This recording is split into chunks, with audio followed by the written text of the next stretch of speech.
This man is in a very fortunate position. His 7-foot by 7-foot room is warm and dry. He doesn't have to pay rent or a mortgage. He's fed 3 good meals a day without having to buy or cook food. All his basic survival needs will be taken care of for the rest of his life.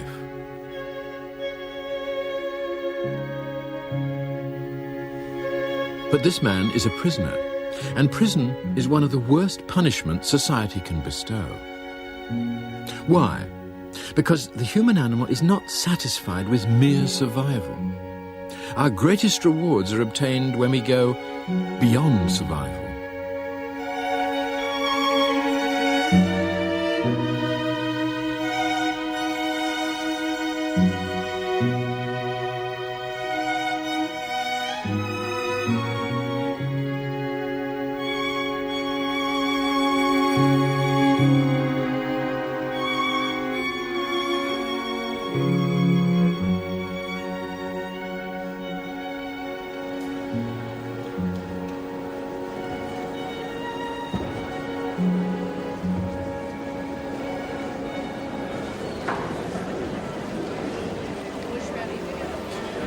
I've sometimes been accused of making man beastly because, as a zoologist, I've concentrated on those aspects of human behavior that we share with other animals, such as feeding, fighting, or reproducing. Now, I've done this because I felt we've all too often ignored our biology and only stressed our great achievements, the things that separate us from other species. But of course, these special qualities can't be ignored. And in this final program, I want to take a closer look at our finer moments and see if we can trace their biological roots.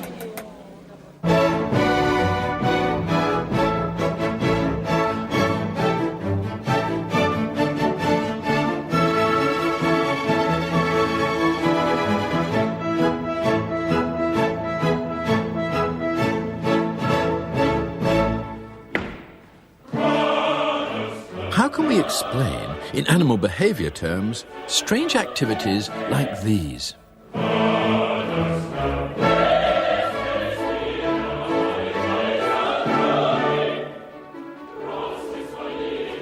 These performances, whether purely musical or, as in this case, deeply religious, are quite different from the ceremonies and rituals of the rest of the animal world.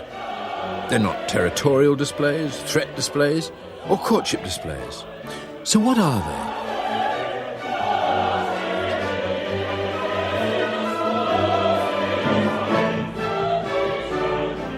Even here, where there is an element of sexual display, the interest lies more with playfulness than with sex.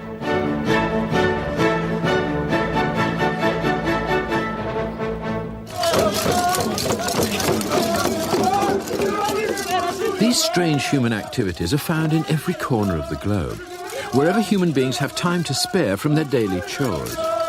It's a deep and ancient part of human nature to be imaginative and inventive. The human species is biologically a creative species.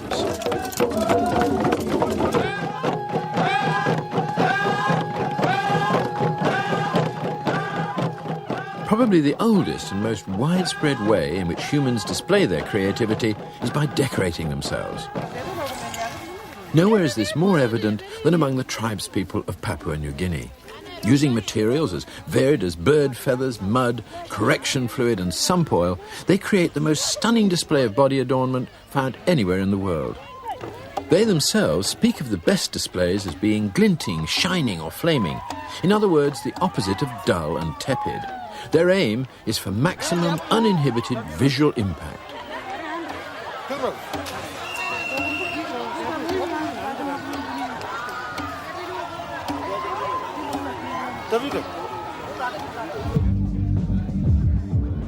Body adornment may not be so extreme in the West, but it's equally important. Although it's much more restrained, a great deal of time and effort is nevertheless devoted to achieving the desired effect, as this view through a two-way mirror reveals. Sexually, it makes sense to redden the lips, exaggerate the eyes, smooth the surface of the skin, and make the hair look clean and healthy. But it's not that simple. If it was, every makeup would look exactly the same. There are hundreds of lipstick colours to choose from, dozens of eyeshadows and countless hairstyles. And when choosing between these, the decisions are not sexual, they're aesthetic. We may consider these activities trivial, but every time we appear in public, we're making complex statements about ourselves by the way we groom ourselves, adorn our bodies, and select our clothes. Clothing is a major source of human display. Unlike body language or speech, it's long-lasting, a kind of frozen gesture that we go on making all day. The visual impact of a shaken fist lasts only as long as the arm is moving. But the visual impact of a costume lasts as long as we wear it. This is why, all around the globe, we find the same insistence on this kind of decoration in 1,000 different forms.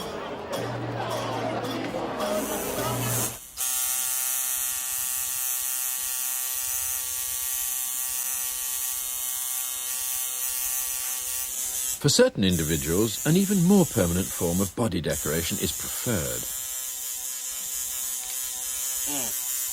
The possession of tattooed skin demonstrates a willingness to subject oneself to prolonged pain in order to display a particularly elaborate form of body decoration. The discomfort of having this form of adornment applied is compensated for by the fact that it never has to be reapplied. It's there for life.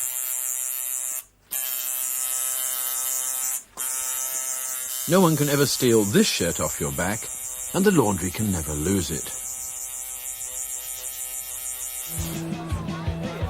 Even in normally fully clothed societies, the urge to decorate the body in dramatic ways is more widespread than one might imagine.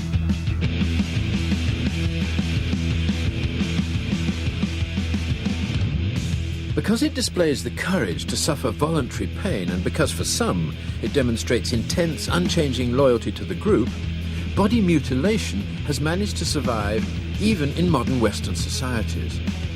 Beyond tattooing, there's actual body piercing. The most common form is ear piercing for earrings, although this has recently been joined by the more exotic nose piercing and even nipple piercing.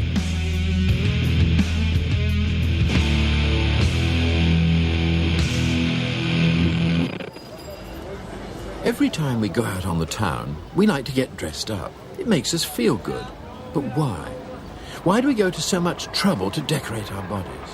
The answer is that it fulfills a deep-seated need to make us feel special. But what does this imply?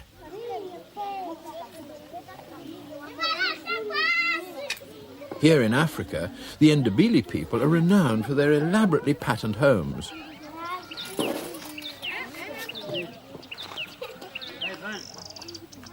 Instead of snoozing in the sun, they express the complexity of their human brains with creative acts.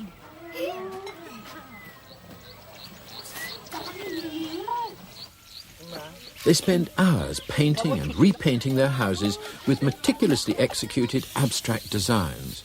They've not merely occupied this territory, they've transformed it. The painted surfaces act like advertising hoardings for the human species, saying, we've imposed ourselves on this place, we've brought order here, we've tamed the environment, and we've done this with great effort and skill. This is a status display not just for individual artists, but for the human animal as a whole.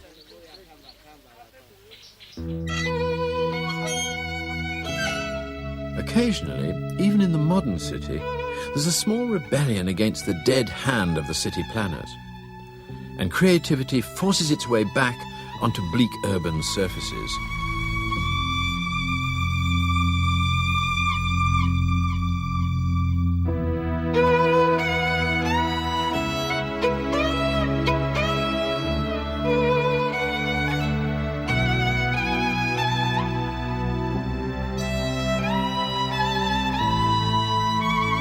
Here in Vienna, an Austrian artist was given the opportunity to transform an insipid corner of the city into a work of art. On the Hunterwasser house, each window differs from its neighbours. There are irregular lines everywhere, defying tradition.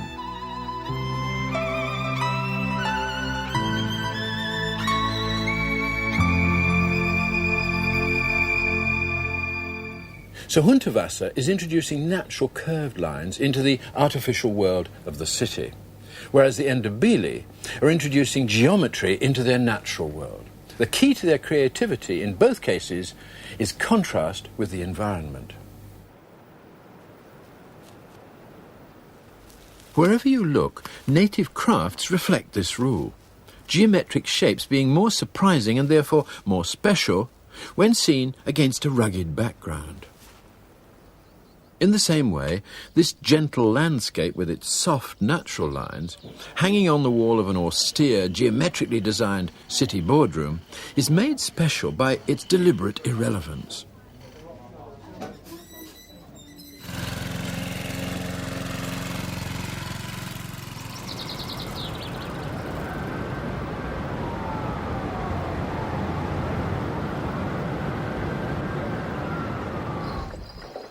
As you move from culture to culture, you find the focus of creativity repeatedly relocates itself. If it's not on the bodies or the buildings, where could it be? For many societies, it comes to rest on the local vehicles. Here in Sicily, it appears on the donkey carts, which are treated like precious icons. Every square inch is decorated with elaborate detail, involving many hours of painstaking labour.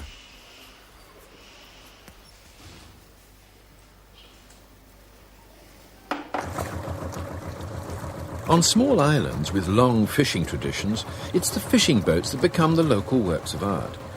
In Malta, the fishermen carefully repaint their boats every year. The local colour traditions influence the fishermen to make their boats look similar to one another, but each man also imposes his own personality on the paintwork. In fact, when I analysed the colour patterns of 400 of these boats, I found that no two are exactly the same.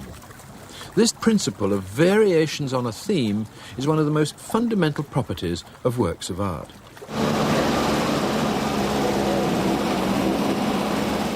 Sometimes varying a theme becomes an obsession. Just how exaggerated can you make your variations? Just how far can you go with a decorated car? These amazing vehicles are the ultimate expression of the urge to make the ordinary and commonplace into something extraordinary and special.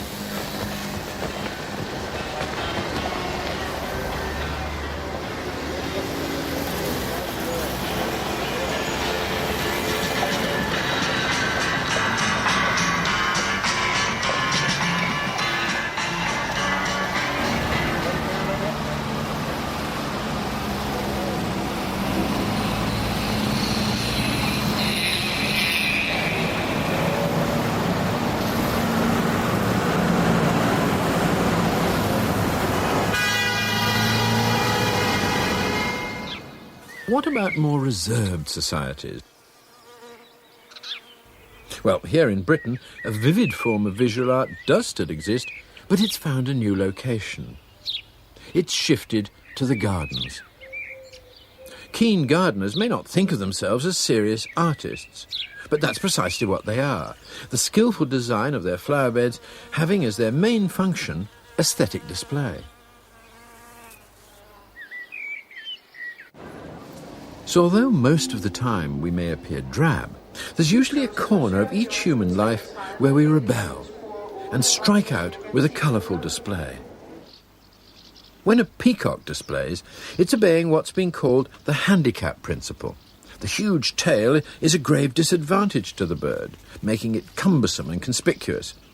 Any male who can survive despite its tail must clearly be a very fit and powerful individual, and this appeals to the females. It's the same for us. If we take the trouble to display ourselves, like this, we send out signals saying, we can afford to do this. Ostentatious displays of clothing, hairstyles, cars or houses all help to emphasise the way we've risen above the level of mere survival. If we can spare the energy to be special, then we must have the ordinary under control.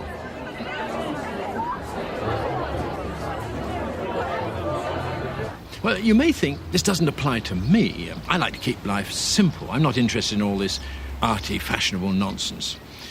Well, I doubt it. Somewhere in every life, aesthetic decisions are being made. Even the most uncolourful male, for example, occasionally has to face the problem of choosing a new tie. Our hidden camera watched this man trying to select one. Now, the modern tie is an article of clothing that has no practical function whatever. The difference between one tie and another is purely aesthetic.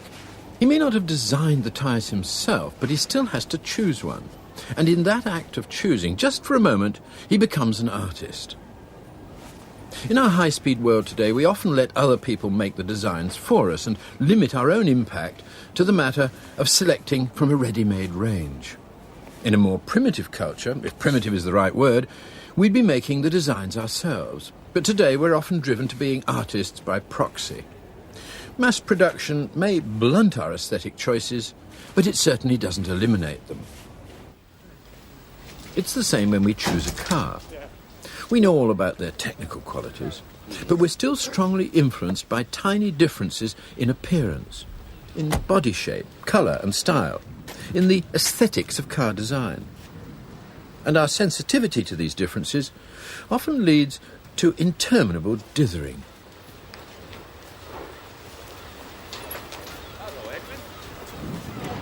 Again, when we spend ages studying a menu, what we're really doing is making aesthetic decisions about aroma, taste and texture. In fact, if we really stop to examine our behaviour, it soon becomes clear that we all make hundreds of small aesthetic decisions every day.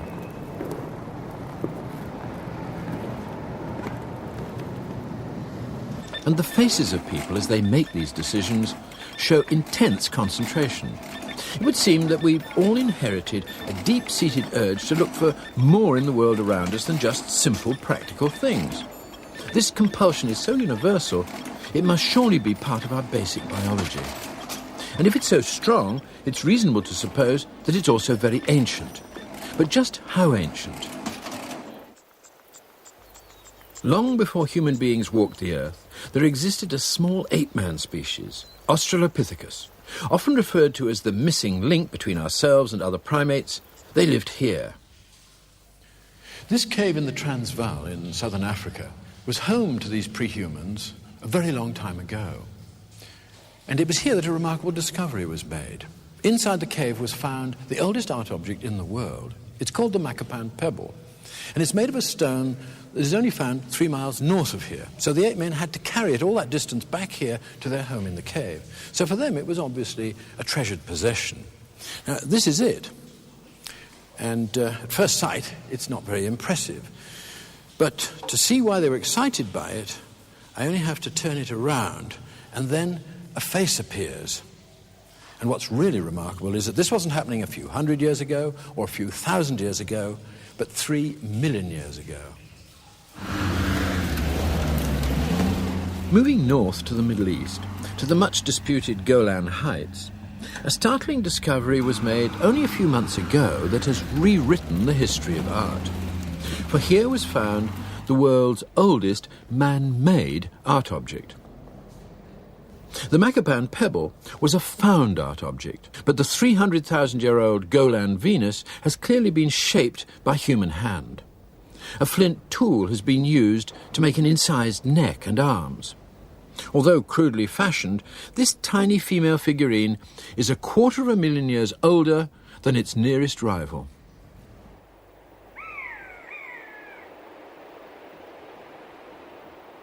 To find something more impressive, we have to jump forward in time to the exciting rock art that's scattered all over the globe.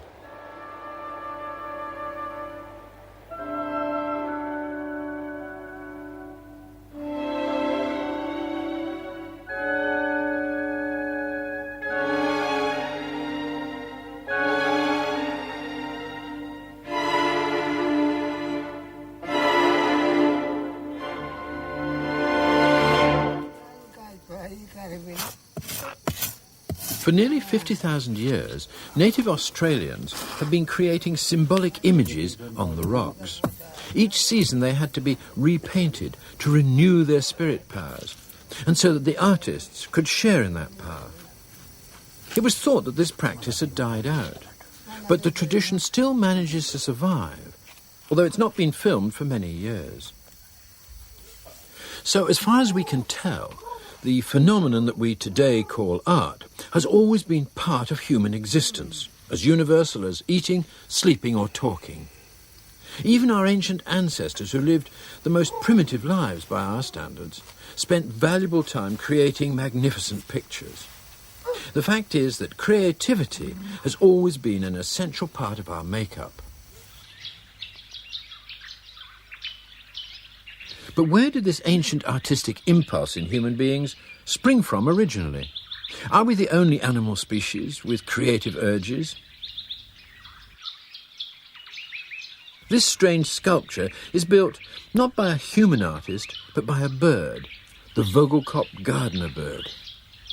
During the breeding season, the male clears an area of forest floor and constructs a remarkable woven hut from sticks and grasses. Below the hut, he makes his garden, laying down a lawn of moss, on which are placed hundreds of carefully collected objects, such as seed shells, bulbs, fruits or flowers. These are grouped together in discrete, segregated clusters, according to shape and colour. This display may attract a female, but is it creative? Well, he certainly creates a contrast between the neatness of his garden and the wild tangle of the forest. But he never attempts to experiment or develop the theme of his display. His work may be extraordinary, but it lacks the curiosity and inventiveness of human art. To trace the biological origins of human art, it's necessary to turn to our nearest living relatives, the apes. It was back in the 1950s that I began to study the picture-making abilities of a young chimpanzee called Congo. When offered painting materials, he filled the space available to him, but did not go beyond that space. His favourite pattern was a radiating fan shape. Once he'd invented this, he started to vary it. He was demonstrating that most essential element of all art, thematic variation. Okay.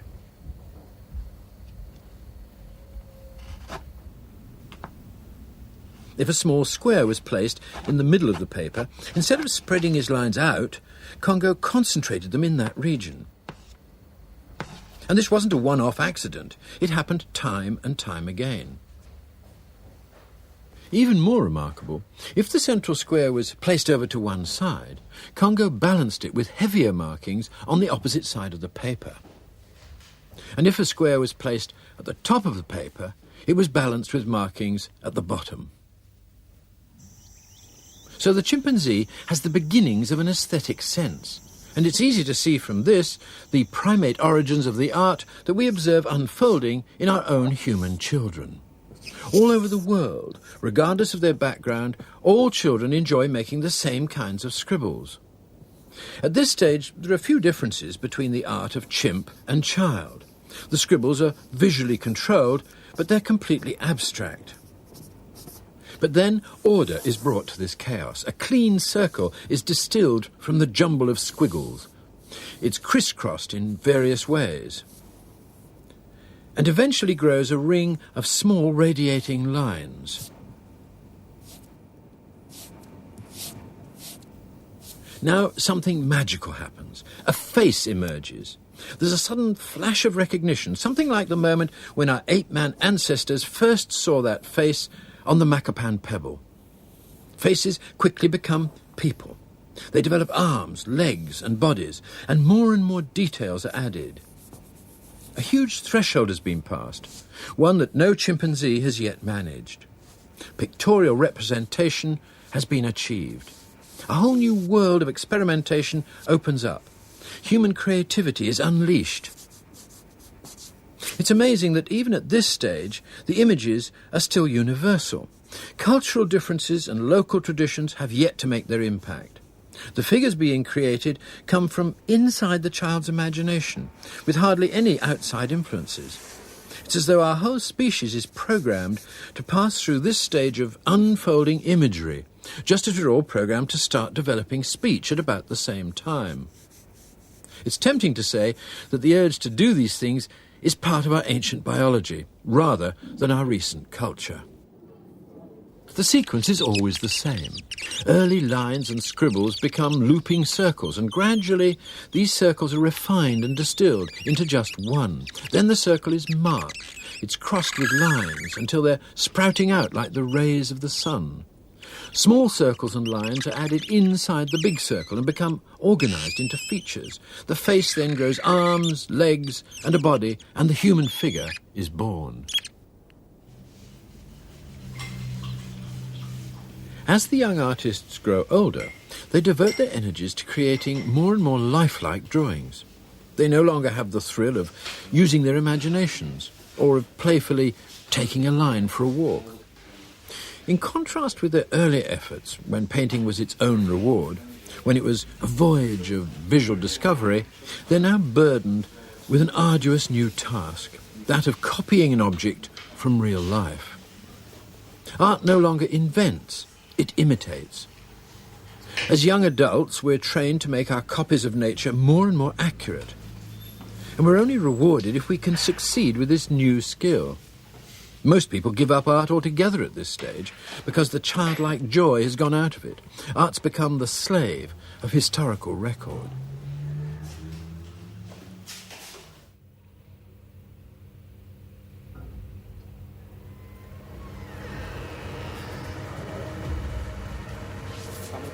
Over the centuries, great art became more and more the brilliant work of the elite few. Ordinary people couldn't compete with this, and the artist, now taken seriously by society, became its visual historian. But then science entered the scene. Photography was invented, to be followed by film and video. The burden of visual recording was lifted from the shoulders of the artist.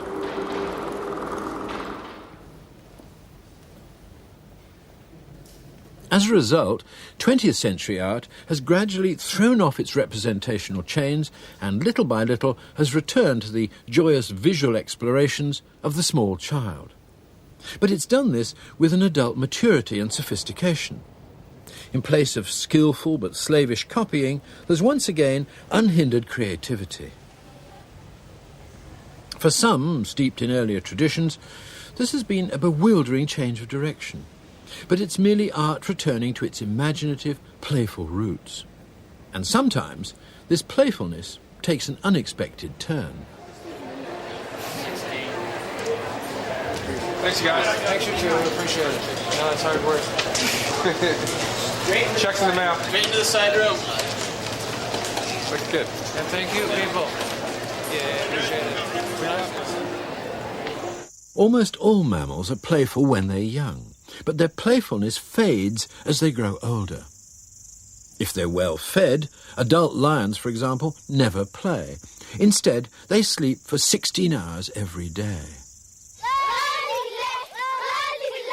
This is a key difference from humans.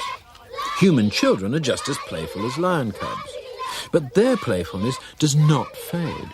It survives into adulthood.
Individuals that play a great deal when young are better at surviving later in life. It's intriguing that so much of childhood play takes the form of prey-predator behaviour, as though we feel the need to act out our ancient past. Ready or not, here I come! Early playfulness, although not a specific training course, gives children a greater understanding of their personal abilities and the properties of their environment.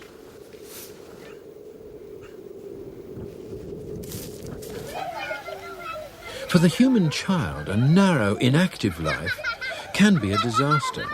To be really successful as an adult, they must ideally be superactive in childhood. And it's their natural playfulness that encourages this, and under normal circumstances ensures that it will happen. Incredibly, this playfulness begins in the womb. An ultrasound scan of this human embryo reveals playful actions even at this tender age. The baby is kicking its legs not for any specific physiological reason, but because it's playing with rhythm and with its body. So playfulness seems to be very basic to our species, and there are lessons to be learnt from this. One lesson is that as adults, when we're given a stimulating environment and a playful atmosphere, we perform at our best. This may sound obvious, but it's usually overlooked.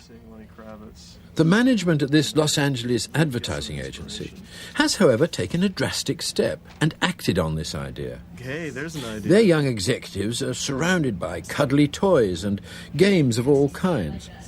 Their minds are encouraged to wander on the principle that most great ideas happen almost by accident. Clients are surprised to find the creative staff playing basketball while discussing multi-million-dollar campaigns. But these are techniques that, far from interfering with novel thought processes, foster them. Unfortunately, for most of us, the daily routine is far less novel than this.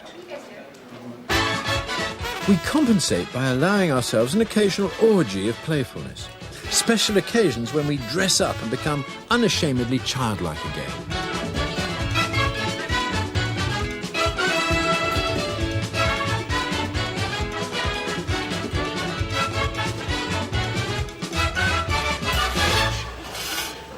In almost every corner of the globe, it's possible to find elaborate, time-consuming events that have little meaning other than to allow for an outburst of intense playfulness. The Finnish town of Rovaniemi enjoys an annual snow carving contest. These ice sculptures take days to create, and then, after they've been completed and enjoyed, they're simply allowed to melt away.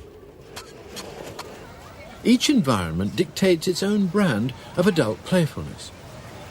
On a Dutch beach, the world's largest sandcastle, towering to a height of 70 feet, has been painstakingly constructed out of nothing more than sand and water.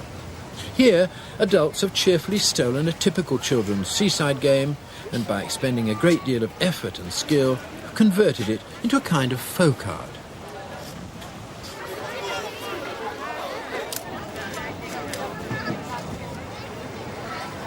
There's no lasting art object here, merely an exuberant, ephemeral expression of human inventiveness. It's the actions, the event, that's all important. Once the goal has been achieved, the sand is returned to its normal condition. The game is over for another year.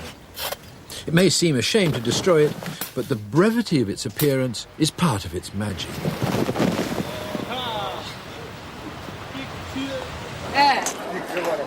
All over the world, adults refuse to leave game playing to the children.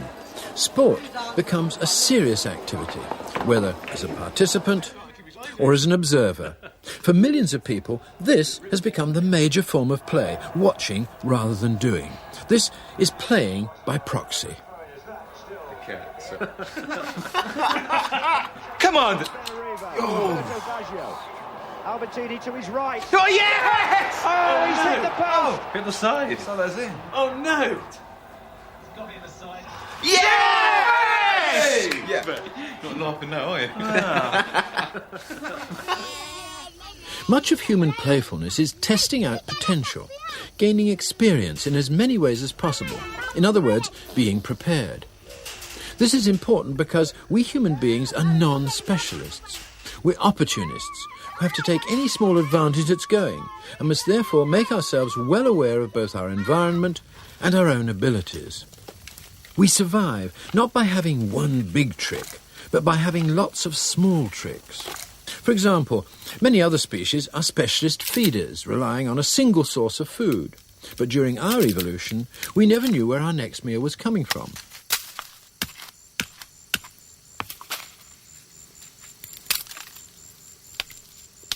We always had to be on the lookout for any new source of sustenance. In this way, we were able to adapt to almost any environment. But this often involved us in taking risks. For a risk-taking species, we're not really physically very well equipped. We're not protected by a hard shell, or a thick hide, or a shaggy coat. Our naked bodies with their soft skin and fleshy feet are exposed and vulnerable. But it's amazing what we can make them do.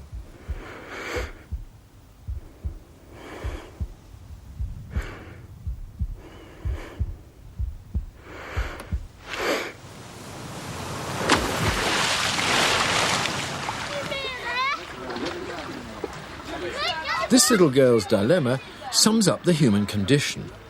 Under the watchful eye of her father, she's facing a new challenge. Part of her is desperate to jump from this high platform, even though there's no special reason for her to do so, while another part of her is scared to take the plunge.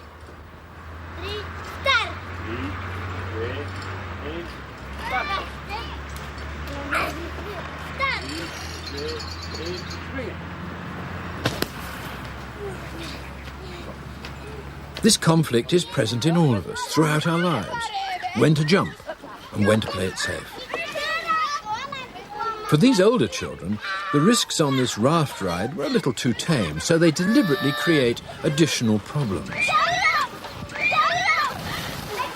The human animal always likes to raise the stakes just a little bit and push the limits just a little further.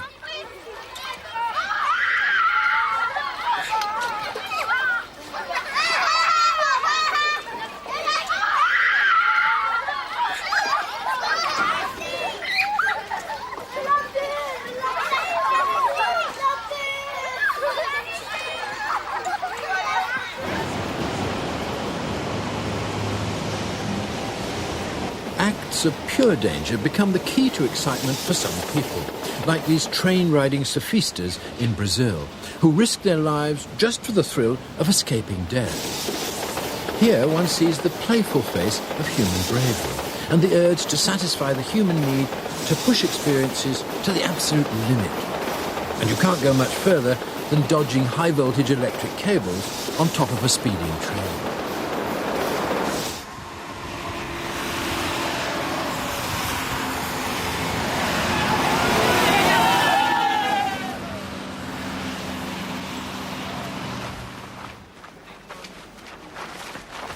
In recent years, groups have been formed with the express purpose of taking risks.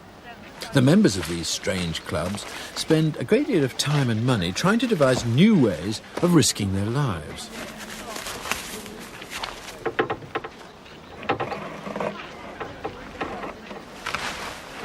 This human catapulter may appear to most of us to be a weird eccentric, but in reality we do much the same sort of thing every time we risk shooting a traffic light as it changes colour.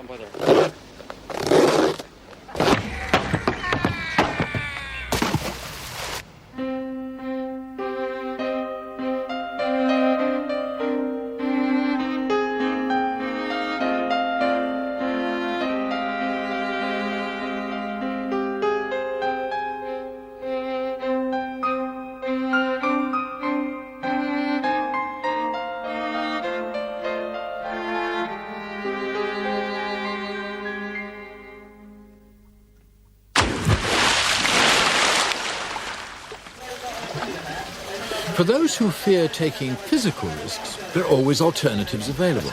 In many countries, there are gambling halls where the minor risk of losing a little money can be enjoyed. The risk-taking in these pachinko parlours may seem monotonous to outsiders, but thousands of Japanese indulge in this type of dangerous living every day. Risk-taking is not a purely modern phenomenon. It's been a human preoccupation for thousands of years. For these Fijian firewalkers, deliberately risking physical pain long ago became elevated to the status of a religious ceremony. If a handkerchief were placed on these stones, it would burst into flames. To this day, nobody knows how injury to the soles of the feet is avoided in this ancient form of firewalking. This is risk-taking in its purest and most magical form.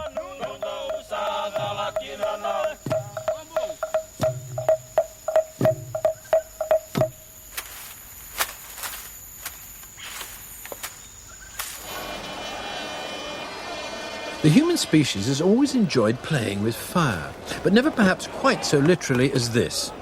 Surely the strangest game of football in the world.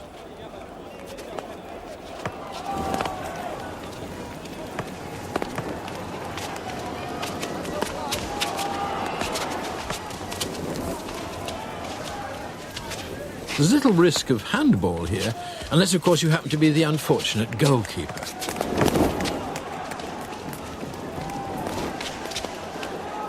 The game continues until at last the referee blows up for full time.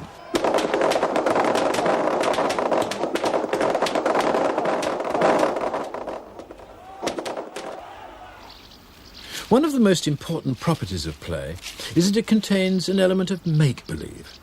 When a kitten pounces on a leaf, that leaf symbolises a mouse, and the young cat accepts the leaf as a victim of a hunt and treats it as one, even though it's obvious that it's not.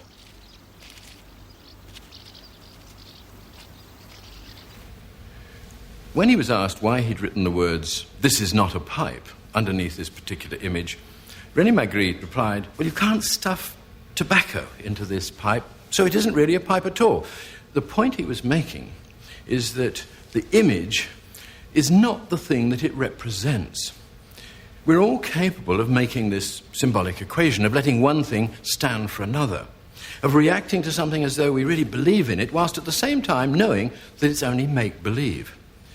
This isn't just the basis of a great deal of human visual art. It's also the basis of words and literature. The word dog, for example, never bit anybody. And symbolic play is, of course, widespread in adult life. Whole industries are based upon it. When we go to the cinema, we're entering a world of pretend. Here, a hidden camera records the facial expressions of people watching a torture scene from a violent film. They know that what they're seeing is being performed by actors, but they clearly experience acute reactions to what they're witnessing as if it were real.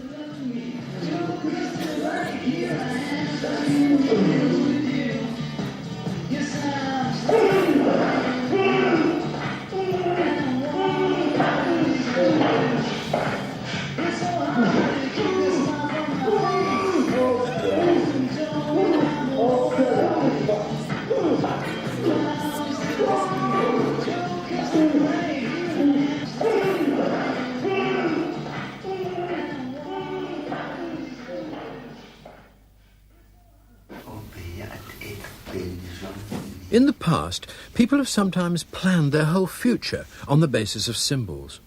In more superstitious times, magical symbols were thought to carry such amazing powers that complicated ceremonies were woven around them. Here, in rituals that may last for up to 4 days, Navajo Indians create sand paintings with complex meanings. Every shape, every colour, every image has a special symbolic significance. The paintings are made by carefully dropping granules of coloured pigment onto the sand bed.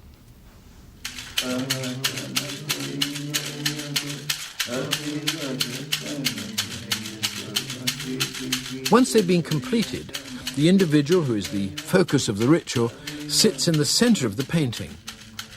With songs and chants, the magical images soak up her troubles and spirit them away.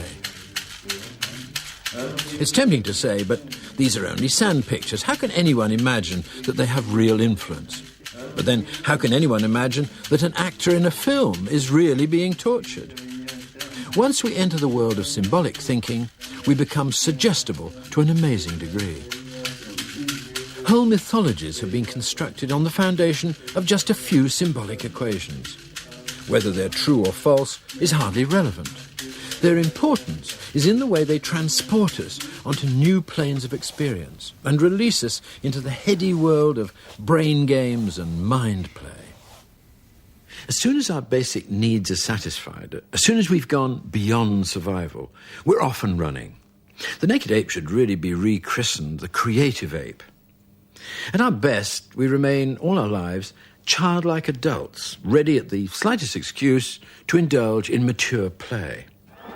To many people, our greatest achievements are to be found in the realms of such pursuits as technology, medicine, politics and economics. But to me, these are merely means to one of two ends, either better human survival or better adult play. If ever we give this up and all become depressingly earnest, pious adults, we'll have betrayed our great biological heritage as the most exuberant, most mischievously imaginative animal on this planet. Above all else, the lesson to be learned from the biological study of human beings is that we are part of nature. We're not above it, we're an integral part of it. The human animal, in many respects, as we've seen repeatedly in this series, is very much like other animals. But in a few important respects, we're very, very different. And it's these differences that have made us the dominant animal on the planet.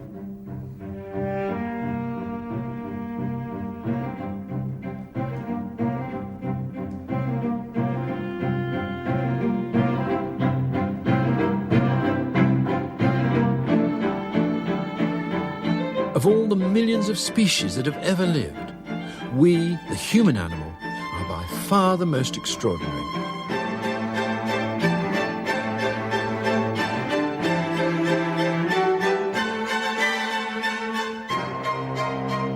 We're the magic combination,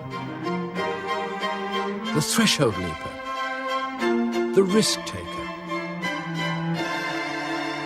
the venerable child for all occasions.